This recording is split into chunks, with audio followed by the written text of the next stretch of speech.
Hi everyone and welcome to episode 298 of Mike White's podcast. I'm Jack, as always joined by Casey. Now then. How you doing, mate? Yeah, not bad, thanks. How are you? I'm alright now. We'll see if I can get through this without having a massive coughing fit and throwing up everywhere, which has been half my week. But it's a lot better now than it was, put it that way. I didn't realise we were such a niche podcast. Yeah, well, you have to put out your niche, and the audience will eventually come to you. I mean, I think that's clips for sale. Whatever floats anyone's boat. I'm not here to kink shame, but kink shaming is my kink. There we are, 45 seconds into a Leeds United podcast. First thing first, I have the note of Leeds have got Millwall in the fourth round of the FA Cup. And there's a decent chance of that moving to an early kickoff. Anyway, about 20 minutes ago, it's 12:15 Saturday. Yeah. That's exactly as expected. Maybe Dagenham, the most interesting thing about that was there was a header scored from the floor. It was like a landed carp that was on the floor, flopping around, gasping for water, I assume. Yeah. It was it's always interesting to see. But that, it's a bit of a dull cup tie, isn't it, really? Yeah, I'm still not asked for the FA Cup, but sure, I'd have rather played Dagenham. Yeah. Well, I said the same last year. If you get through 3 rounds, I'll start caring. Last time we got through 2, and then we played Chelsea. Played really well with a rotated team. We're a bit unlucky. But no one was bothered. If you get one further than that, then you can start taking it seriously. For now, not bothered at all. But the main thing that's come out of the 1-0 win over Harrogate, which we won't bother going back to talk to with it being a week ago. It's my bad. I wouldn't have been able to do this before today. Have you seen Farke's press conference? Because you will have probably just finished work. Yeah, I haven't seen anything yet. Okay, well, Piru's fit again. And Pascal Struijk has done his hamstring. He is out for 3 weeks. But they're waiting on the swelling to go down to do a rescan. Because if that shows tendon involvement, it could be more like 3 months. Oh, it's getting to that time of the season for Pascal, to be fair. Yeah, which is a bit like last season. So, one, we said with relation to the Harrogate game, I don't know if him playing against Harrogate is what did this. He did miss the whole game before it, but that was with an ankle problem. However, no one wanted him to play against Harrogate. This is what James De Bayo is for. But he doesn't even met the bench. And now you've got Struijk out, potentially for a long time. Which doesn't scream great management. And 2, it was talked about anyway, but the Leeds really need to sign a centre-back now. No, I've got James De Bayo. It's fine. Sorry.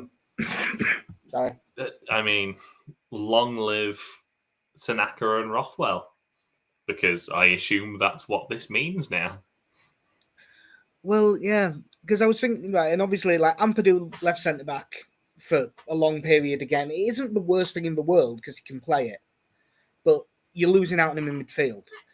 Your other left centre-back option is you've got Verber, who you can't rely on to be fit, and is often needed to play left-back because our left-backs, Firpo and Byron, can't be relied on to be fit. And Isaac Schmidt,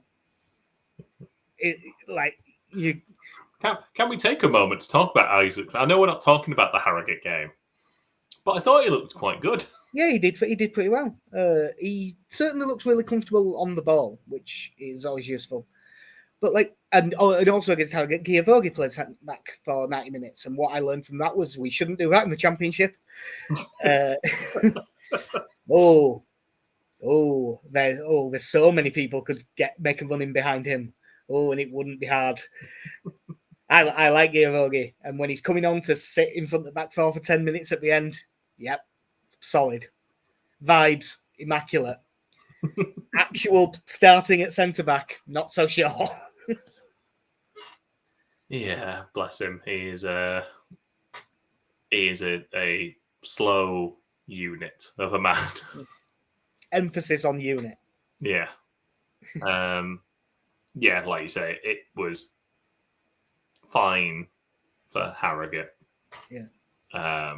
But yeah, it's not something I would like to see us be forced into doing. No. Which is concerning when he is at this point probably our third choice centre back. Yeah, if Struijk is going to be in, I mean, there was an argument that we could have done with one anyway, but if Struik's going to be out, I don't think they can afford to chance it. They chanced it last year, and I still maintain it was one of the things that cost it. I think if Struijk stays fit last year, as we have Ampadu in midfield all season, I think we go up. And we're sort of about to put ourselves in that exact same situation.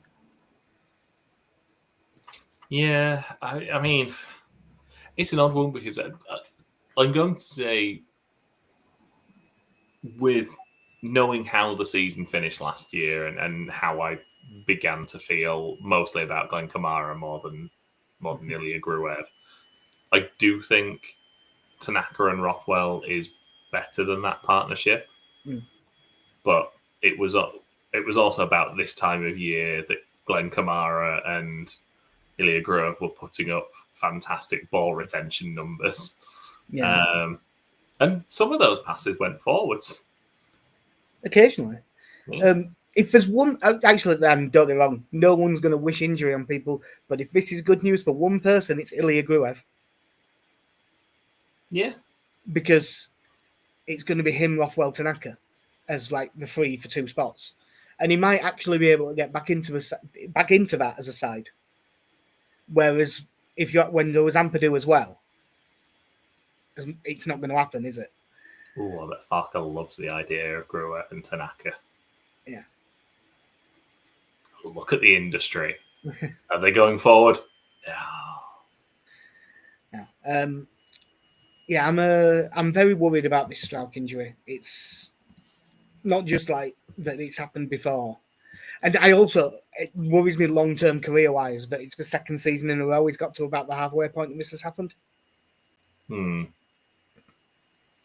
It's obviously really disappointing for him because I think at some point he really needs to get a full season under his belt. I think between injury last season, year before, there was the loss of. I think he really struggled under the pressure that last year in the Premier League with the pressure that was on him. And then especially playing a lot of it at left back, who's not allowed to go wide. Yeah, yeah. It's bad that comparing Marsh's decision to play Rodrigo. I think that was worse than the decision to play Struijk, but both not great. Yeah, with the return of Gruev, and basically Farkas said that it's because Gruev's back from injury that he's done it. Charlie Crew has gone to Donny Rovers on loan for a season. Cool. Hope he plays well. I have no idea how Donny have been playing. I haven't been paying any attention. Is that Grant McCann's Doncaster? I believe it still is. It was McCann because they had that ridiculous run last season, didn't they? Where they were like in the relegation zone in January and just flew up the league. Because the second half of the season barely lost a game. Yeah, it's a good chance for him to get some, like I say, some actual professional games. Because I saw as well, Luca Thomas has gone straight back out on loan as well too. Is it Halifax he's gone to? Yeah, which is that currently one step above? Because he went to York, didn't he? And York Conference North at the minute. Yeah, I think, and Halifax a conference. About it, it's been called the National League for like a decade, Jack. It's not been the Vauxhall Conference in so long. Listen, it's also called FC Halifax Town, but I'll be damned if I say the FC first. Yeah. I'll be dead in the cold ground before I recognise Missouri. And a bit like Missouri in a way, a bit of a backwards town. Joe Gelhardt has gone to Hull. Yeah, I mean this in the nicest way. Good. He really Play. needs to play some football. I think If there's it's one loan out where I always want it to go well, it's always Joffrey.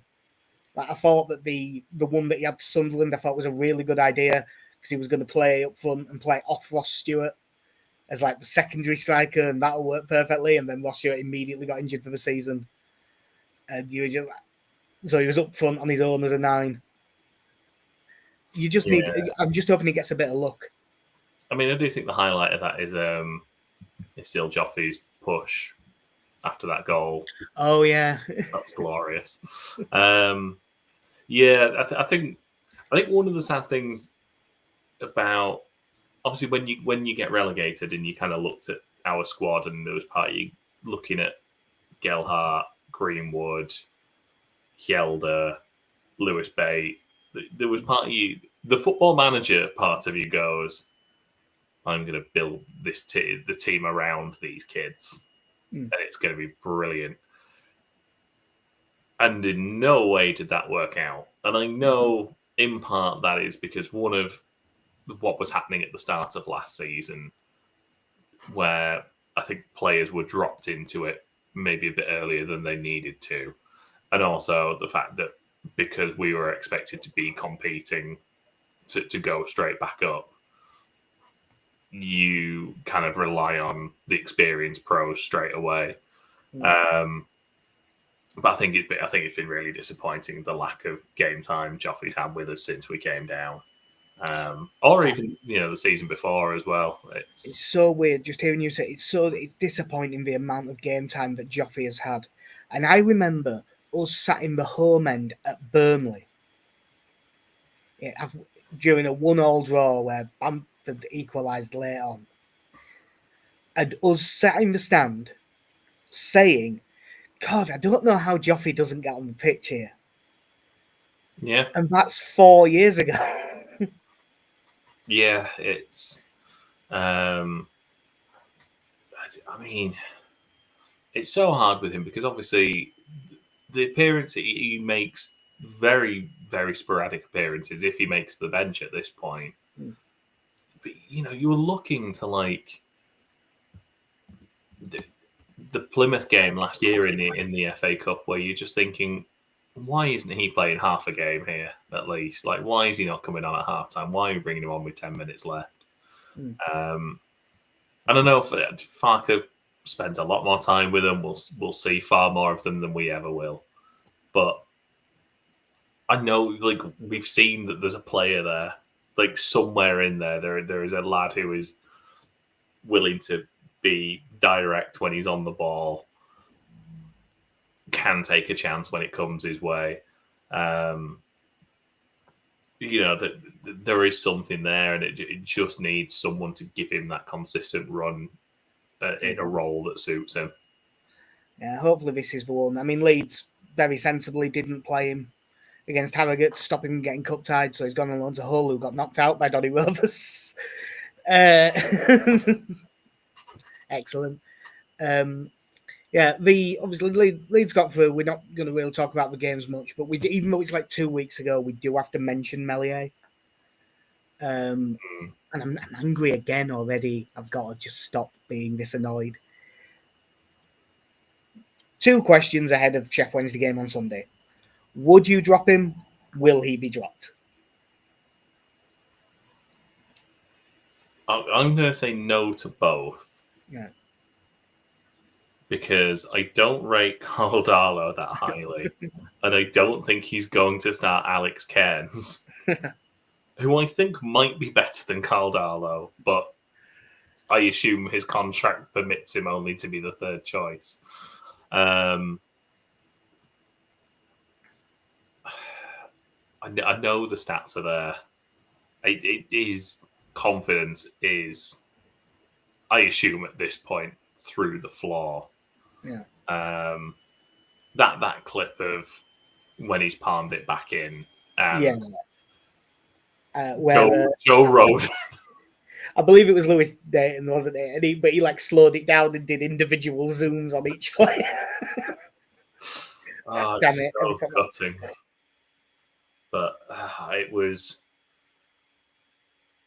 it's one of those things where, for me, coaching a kids team, you do, you say you are positive with everyone. No matter what happens, you are positive with everyone.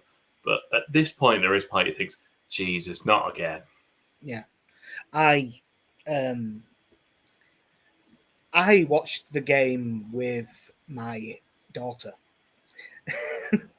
She very nearly learnt a lot of new words, and she may have learned one because it slipped away. When he palmed that one back down off the crossbar, I may have said useless, followed by a word that rhymes with blunt.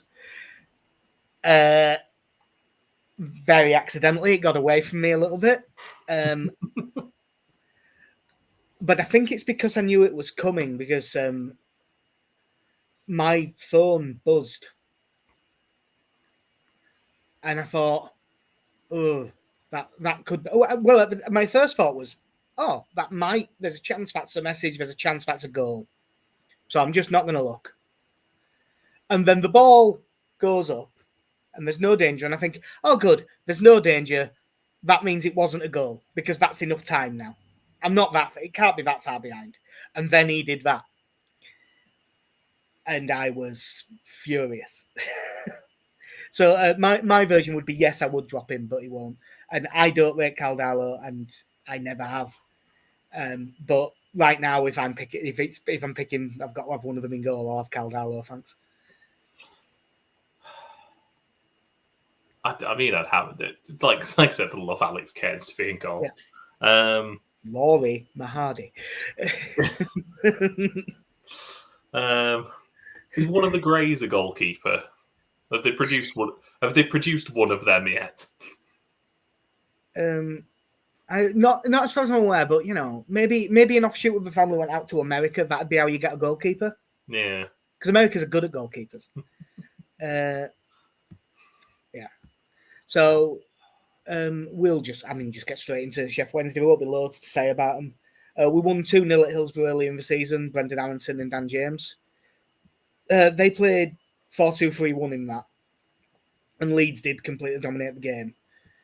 They appear to have played free at the back a lot more over the season, but the last 3 games have been back to a back 4.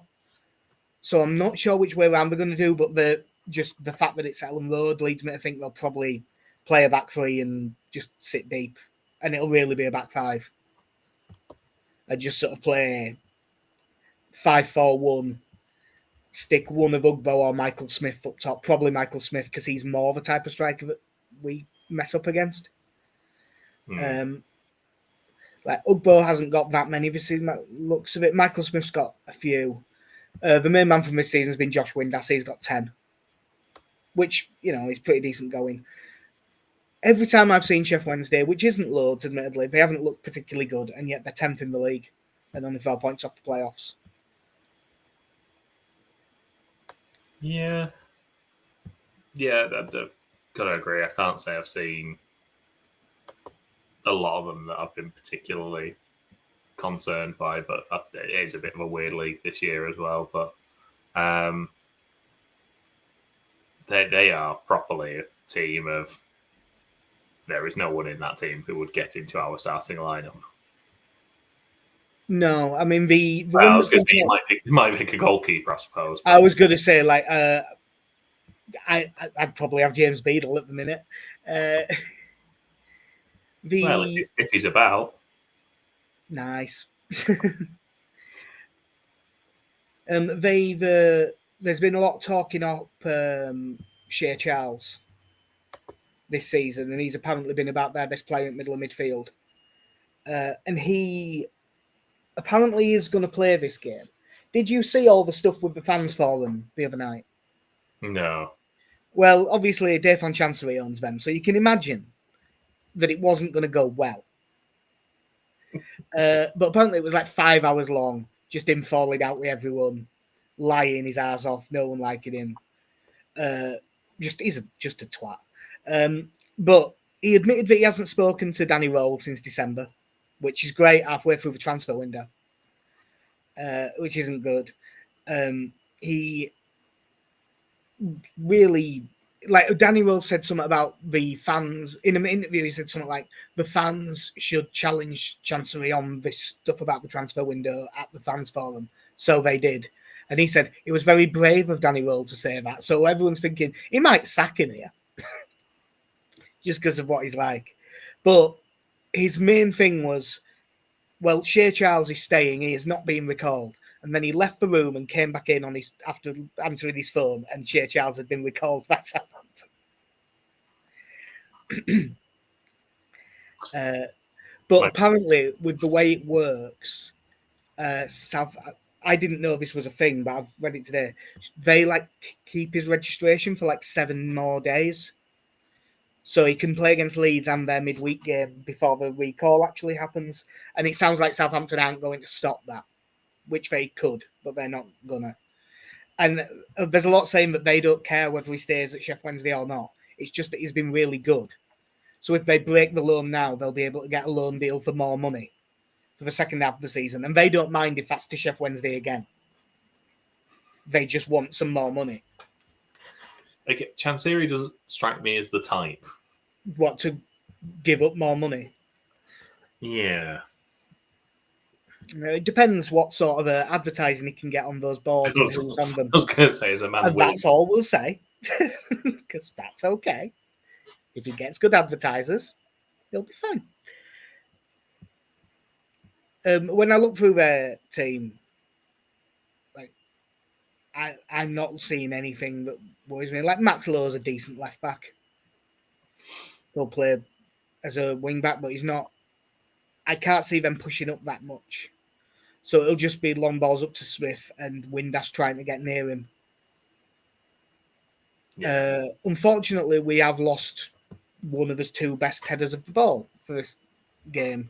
So Smith, if Smith can pull on to what I assume will be Ampadu, as good as Ampadu is, if they knock long balls up to him, he probably will be able to hold it up a bit and get him up the pitch. But that still won't be enough. I think whether this goes well or badly, I think Leeds are going to have 70% of the ball. Yeah, I can't see it being much different from how it was at Hillsborough, to be fair. Yeah, the only thing you can say with this is Yorkshire derby, so it might give them a bit extra, but like I say, it didn't seem to in the game at Hillsborough. No. I mean that's probably one of our best performances of the season. It's one of the more complete ones. We've probably had better games going forward, but we also just completely controlled it, and they got nothing, didn't they? Like we were really good in that game. In theory, you'd think that it might be a decent atmosphere with it being a local derby, but Sunday 12 o'clock also might kill a bit of that. And if it goes into the pattern of game we expect, that won't be great for it either. Obviously, no Struijk. I'll just say the one that I've got written down here and see if you think there's anything different to this. Mellier in goal, Bogle, Roden, Ampadu, Byram, Rothwell, Tanaka, James, Aronson, Solomon, Piru. Yeah, I think so. I would, in an ideal world, I'd probably prefer it to be Firpo than Byram, but I'm not sure how. I don't think he'll be fit enough to start yet. Yeah. He was another one coming on in the FA Cup game where there was part of me like, I don't think we need to be playing him in this. Yeah. Like I know we could have probably done with getting the minutes in, but I wasn't sure if that was the occasion. But yeah, I can't really say I saw enough from Joseph to really warrant him starting this. No, I thought Joseph was better against Harrogate than a lot of people thought he was, but I don't think he did enough that he's like definitely going to start or anything like that. I mean, the last time we played Sheffield Wednesday, he got both assists, didn't he? In the 2-0 win. And one of them was never an assist in a million years, and they gave him it. One for Aronson. Didn't he just have a shot blocked and he just fell? Or did he try and like turn back and get tackled or something like that? And Aronson just ran onto it. Yeah. Yeah, that was it, because he was getting quite a few assists at that point as well. Yeah. Yeah, he's got a decent number of goal involvements. Not great number of goals, but it's again he is in that really difficult position of I don't know how you get to be a team that is top of a division and you're not entirely sure who your best striker is. And I don't mean that in a positive sense. Yeah, it's odd because I imagine we've seen it before, haven't we? We've seen it with Bamford for years where we're like, these are his strengths, but this isn't. And then you've got another guy who lacks some of those things, but his strength is the exact thing that his isn't. I still long term think Joseph's going to be a really good player because I don't think he's a bad finisher. I just don't think he's finishing well at the minute. What I saw him in like the 21s and stuff, that didn't strike me as someone who's not a good finisher. Yeah, like I agree.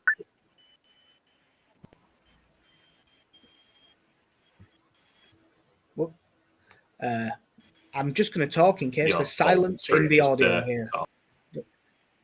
There we go. That was one of us. On my screen, it was you, but I dare say on your screen it was me. So yeah. So anyway, yeah, you were saying about Joseph. Yeah, I think he's definitely someone who could benefit with probably dropping down to League One. To be honest, for if we had Pat Bamford fully fit, he would definitely be going on loan to League One for the rest of the season to get the minutes in. But we just can't afford to do that with him at the moment. But I think he could really do with a loan. Yeah, what I would really hope is that he has a good second half of the season. Leeds get promoted, Leeds win the league, all of that stuff. Either he has such a good thing that we're just willing to play him, or we're in the Premier League and we find the striker we really want and pay the money, and then maybe he goes out on loan next season.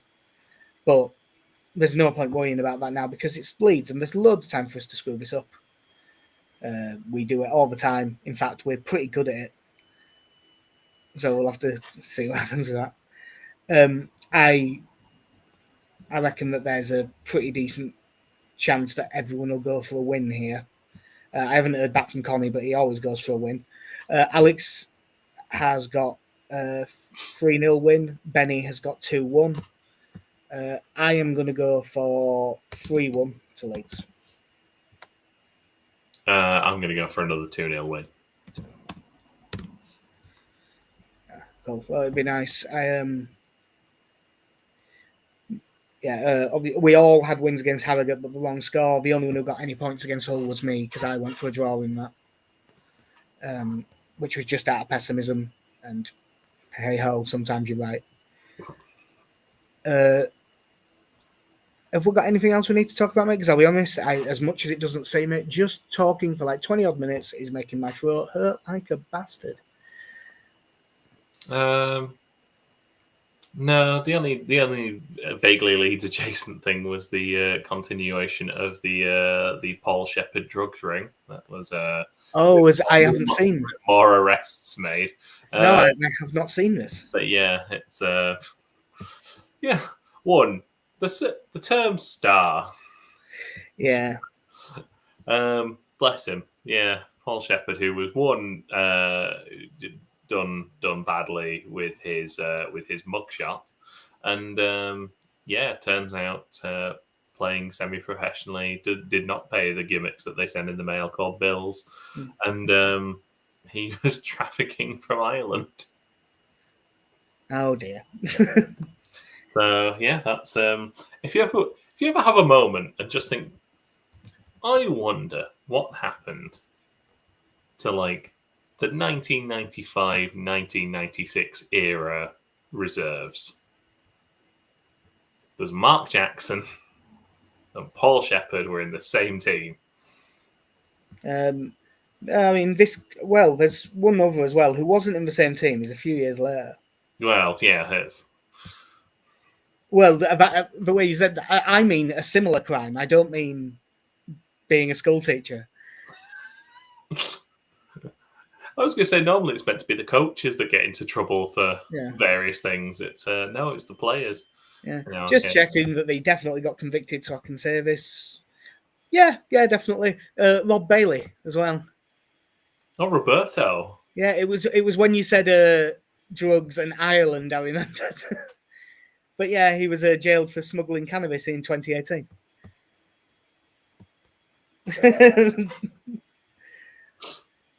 Oh God.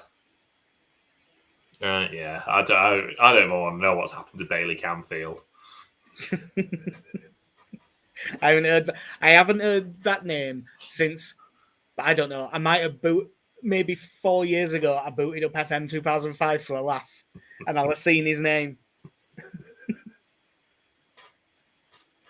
Yeah. So other than the the smuggling antics of former Leeds players, yeah, I think we've covered everything we need to this week. Yep, I think we have, Casey. As Jack has to go away to cough, and thankfully he is not vomited yet. Yeah, I haven't been well this week. But yeah, that will do us for episode 298 of the Mighty Whites podcast. Hopefully Leeds can get a win on Sunday, and then because we play again Wednesday, possibly Monday, to try and get a quick pod in. But I've been Jack, see ya.